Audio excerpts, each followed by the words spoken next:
مشہور واقعہ ہے کہ ایک روز حضور اکرم صلی اللہ علیہ وآلہ وسلم غزوہ خیبر سے واپس تشریف لا رہے تھے کہ راستے میں آرام فرمایا اور صحابہ کرام نے کھانا شروع کیا۔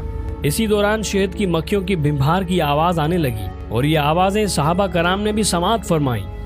صحابہ کرام تاجدار مدینہ سے درخواست کی کہ یا رسول اللہ یہ آوازیں کس کی ہیں؟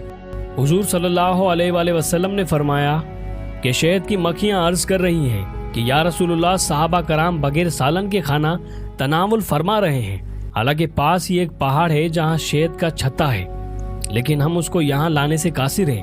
آپ صلی اللہ علیہ وآلہ وسلم نے حضرت علی علیہ السلام کو فرمایا کہ ان کے ساتھ جاؤ۔ چنانچہ حضرت علی علیہ السلام شہد کی مکھیوں کے پیچھے روانہ ہو گئے۔ کچھ دیر بعد شہد لے کر آئے اور صحابہ کرام نے شہد کو استعمال کیا۔ اسی دوران دوبارہ پھر شہد کی مکھیوں کی بن بھنانے کی آوازیں سنائی دی۔ صحابہ کرام نے عرض کی یا رسول اللہ صلی اللہ علیہ وآلہ وسلم پھر ویسے ہی آوازیں آ رہی ہیں۔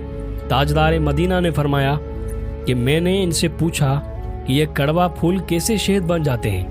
شہد کی مکھیوں نے عرض کی کہ یا رسول اللہ صلی اللہ علیہ وآلہ وسلم ہماری ایک شہد کی مکھی امیر ہے، ہم سب آپ صلی اللہ علیہ وآلہ وسلم کی ذات پر مل کر درود بھیجتی ہیں، چنانچہ یہ کڑوے پھولوں کے رس شہد بن جاتے ہیں۔